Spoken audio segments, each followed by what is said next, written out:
Shyam Tanna ye mubaka akiikirira municipality y'e Tororo mu palamenti y'e12 era nga kino kye kisanja kye kisooka mu palamenti era nga n'ebyobufuzi kyajja biyingire. But for personal computers that you ono munnayuganda wabula ng'alimu omusaayi gw'abayindi era ng'atubuulidde nti abeera muzzukulu owookuna mu lunyiriri lwa bajjajjaabe nga wa myaka 27. Documents of their choice. Shyam ono yazaalibwa Jay Tanna eyali omubaka akiikirira abavubuka b'ebugwanjuba mu palamenti ey'omusanvu kyokka nga yafiira mu kabenje k'ebidduka. Personally, I am a born of Uganda. I'm a fourth generation Ugandan. I come from one of those few Asian families that didn't depart during the expulsion in the 1972 by the president then, Idi Amin. And I come from a family of seasoned politicians and businessmen. Waliwo bannayuganda ku internet oba ngambe out of ignorance oba bujja oba butaagaliza abatandise okuteeka amaanyi ku muvubuka oyo Shyam nti lwakuba MP ng'oyinza okugamba toni ya skin ye yanjawulo ku yaffe. Lwaki ngamba toni ya skin? Cause the reason why bamusaaka amaanyi bagamba nti si munnayuganda mutuufu. So mutuufu nga nebuuza kyemwogerako mukitegeera oba gaya akugambye mu story ye nti his fourth generation family ye emaze mu Uganda over 100 years. Asomedde Uganda, you can hear the accent. Omuyaye munnayuganda nti wakwata essimu nemwogera oluzungu, you cannot tell the difference between engeri gy'ayogeramu maybe n'engeri gye njogeramu naawe ndaba. It's a typical Yuga English. Tulina ki accent kyaffe ekyo kiri plain, tekiriimu birungo bingi naye nga omuntu aba atutegeera.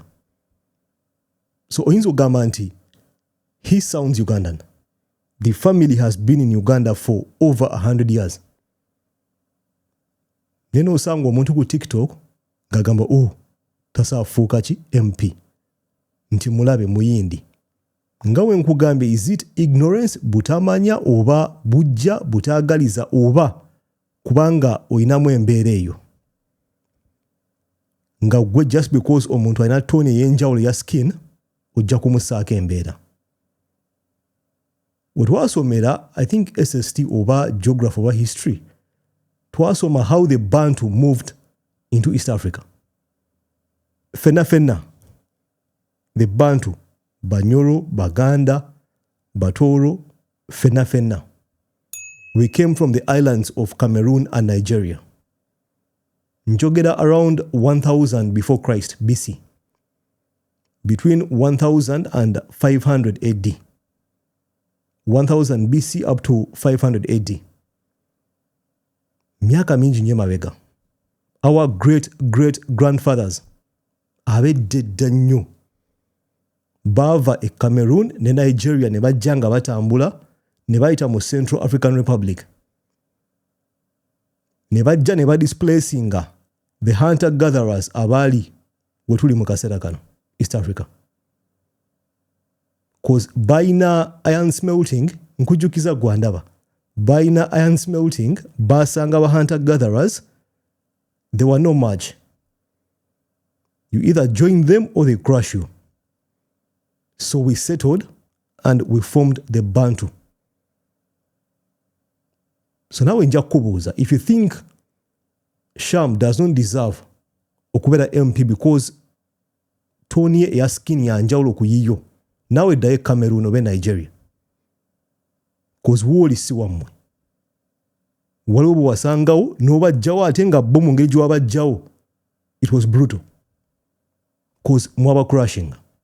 Nawe ddayo Cameroon oba Nigeria, settle there.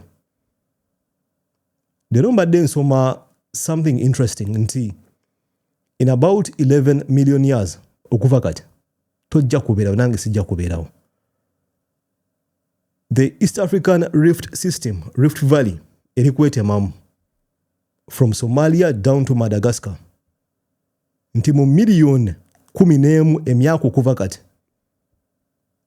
ekitundu kigenda kweyawulako kidde side eri endala. The Somalian plate kidde eri, meaning we shall have a different continent. Ngolaba Australia ejja kwetemako, Uganda tujja funa coast. Tujukira story ya coast. Tujja funa coast eyaffe in about 11 million years. Meaning abantu abanaaberawo mu kaseera ako. Of course mu myaka egyo intermarriages abantu bajja banjawulo. Abanaaberawo mu kaseera ako bajja kuba banjawulo. So ensi tugissaako maanyi. Don't fight for a piece of land nga ofiirawo. Nti musajja muyindi afuuse MP lwaki? Relax, kakkana sala pulesa. Akugambye nti family emaze emyaka over 100 mu Uganda. Ate ng'oyinza okusanga kiyinza okwewuunyisa nti some of the people complaining family zaabwe tezimaze na mu Uganda over 50 years. Mwebali. Nga bana gye baaveeyo because tetumanyi history waffe. Nga bava Sudan ne bayingira Uganda out of intermarriages, ng'oli mu Uganda tokimanyi. Naye ng'omanyira omuntu oba omussaako amaanyi oba embeera nga family ye has been in Uganda longer than your family. Naye ng'ossawo amaanyi, ossawo ekibuli atufuga atya, abeera atya MP, addeyo waabwe wa. Omugamba addeyo waabwe oyagala addewa. This is all he knows. Listen to the guy speak. Gukwate essimu omukubire and tell me nti waliwo difference between how he sounds n'engeri gye njogeramu oba naawe engeri gy'oyogeramu. Our basic English. Kyamanyi kiri kimu Uganda. Yes, ayinza okuba nga ayinako ekyenjawulo nti family mwava haso tebadde y'amaanyi nnyo cause baakola entegeka. Tomussaako maanyi because of that. Ntero kibagamba engalo tezenkana wozifunyanga zenkana. We all can't be the same. If someone is privileged n'afuna omukisa n'azaalibwa mu family nga bainako entandikwa, tomussaako maanyi. Sala pulesa kama. I have grown up in Uganda, attended schools here. Shyam yakuzibwa muganda wa taata we Sanjay Tanna era nga naye yaliko omubaka wa palamenti ng'akiikirira Tororo nga mu kisanja kino yalondeddwa nga minisita w'ebyobusuubuzi. Was my uncle but became the father figure in my life. He brought me up. He taught me how to be a man. He put me through school and he also made sure he handles the family estate in absence of my father. And he also groomed us. Shyam Tanna yazalibwa mu Mwaka 1998 era nga yasomera mu masomero okuli Kampala Parents, Makerere College, Rainbow International ate University n'agisomera mu ggwanga lya Bungereza. I pursued a degree in international business and I did digital marketing. After completing the degree in Nottingham, it's actually Nottingham Trent University, I came back to Uganda. I joined the family business and also started a few businesses of my own. Ono bwe yamaliriza ebyemisomo abadde mu byabusuubuzi naye ate oluvannyuma yasazeewo okuyingira ebyobufuzi nga mu kwenja akalulu yakozesa nnyo olulimi oluzungu n'okozesa ebigambo mu lulimi olunnansi.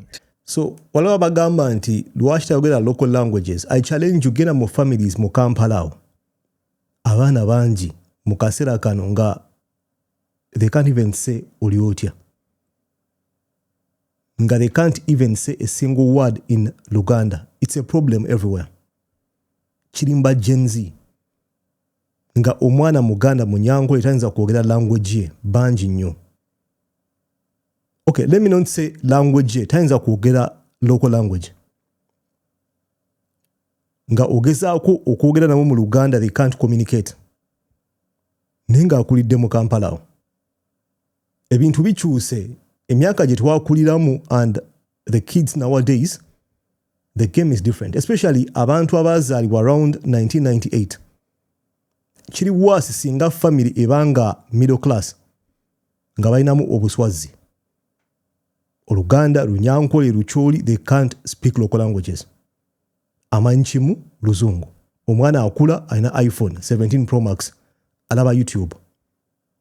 Ebintu byamanyi bya Bulaya balina accents ennaku zino.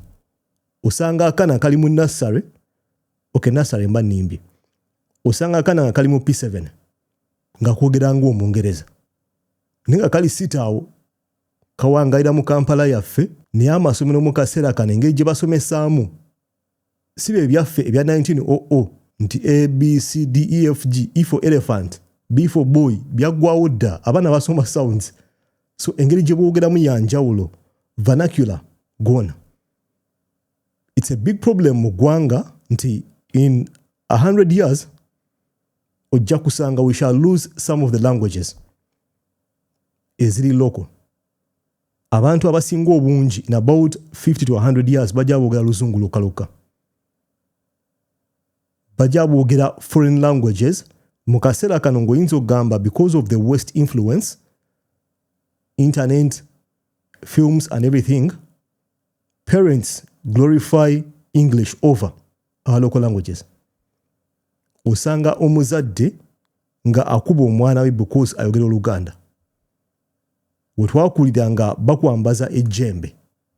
I'm sure mujjukira bulungi nnyo. Bakusaamu ejjembe obanga class monitor awandiika aboogedde Oluganda.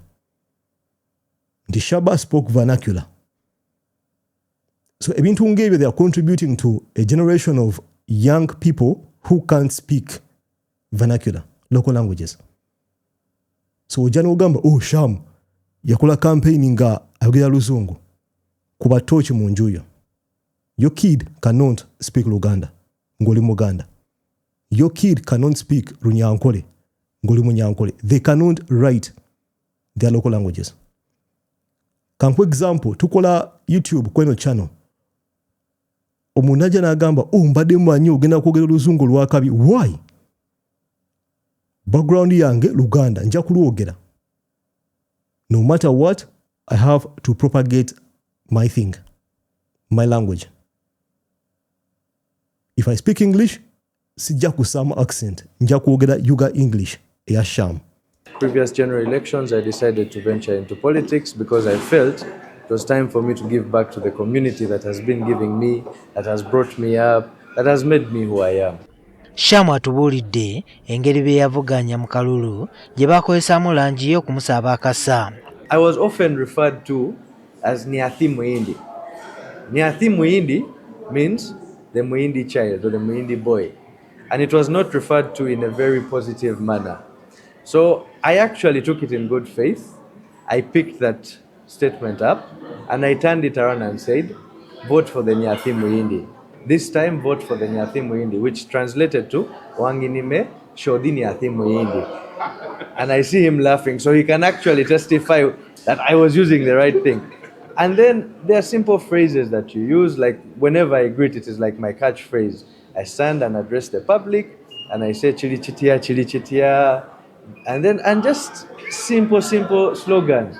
And my main slogan was different colors one. Kyokka ono agamba nti endabika y'omuntu tesobola kumulemesa kutuusa buweereza eri abantu b'akiikirira. Newankubadde nti mukugu mu by'obusuubuzi, alowooza nti Paalamenti esobola okumuteeka mu bukiiko bwonna bw'erowooza nti asobola okubeera ow'omugaso. Ono essira waakulisa nnyo mu kulwanyisa enguzi, okutondawo emirimu, okubangula abavubuka mu mirimu egy'enjawulo. The issue is unemployment and wealth creation. People do not have money. People are not employed. Government. Kantandikire wano. Shame upon abantu abali bavuganya Sham mu kalulu. If you thought ogenda kumusiga akasango gamba muyindi, mwana mu muyindi, shame upon you. Ngawe nagambe dayo e Cameroon, dayo e Nigeria, where your ancestors came from. You don't have a right to fight over a land that wasn't yours in the first place. You can't call shots. We are all foreigners, mutakeyo. We displaced abantu abaliwo, the hunter-gatherers, the Nilotics. We came and forced them out to establishing a Bantu. Shame upon you, abakosa language eyo. Sham, muganda wange, if you want to run for president, knock yourself out. You're fully Ugandan. Aina kantu kayogeddawo mbu people are poor. Kati, that's the most Uganda thing omuntu kyayinza okwogera. Twemanyi how we say certain things. Abantu baavu, people are poor. Nkyakyogeddemu gaming memories. And private sector are not producing enough jobs for the growing population of Uganda. And majority of it is able to work. So we need to find ways and initiatives through which people earn money. There is Shyam Tanna yalondebwa okubeera omubaka wa palamenti e12 era nga yawangula Yeri Ofono n'obululu 5,781. Interesting. Ensi gigyeeko amaanyi. Toteekawo mbeera mbuli wakuba shaba oli muddugavu nnyo you don't deserve to do this. Relax, kakkana. Omuntu amaze mu Uganda over 100 years. Alina passport ye Uganda. He is Ugandan. No matter the color of his skin. Asigala muna Uganda. Nkugambye in 11 million years. N'ettaka ly'oli mu kulwanira might not exist. N'erinnya oyinza osanga lijja kyuka mu myaka egyo. So eggwanga tolissaako maanyi, toteeka maanyi ku bantu. Ng'ossaawo embeera because they look different from you. We are all foreigners in that land. Ate, we are in that land for a given period. So kakkana, let people be. Omuzungu agamba, nja kusaba ompe endowooza yo mu comment section wansi awo. Ku mbeera eno, what do you think? Do you think Shyam is less of a Ugandan than New Gwandaba? Mpe endowooza yo mu comment section wansi awo. Nja kulaba mu video eddako. Peace.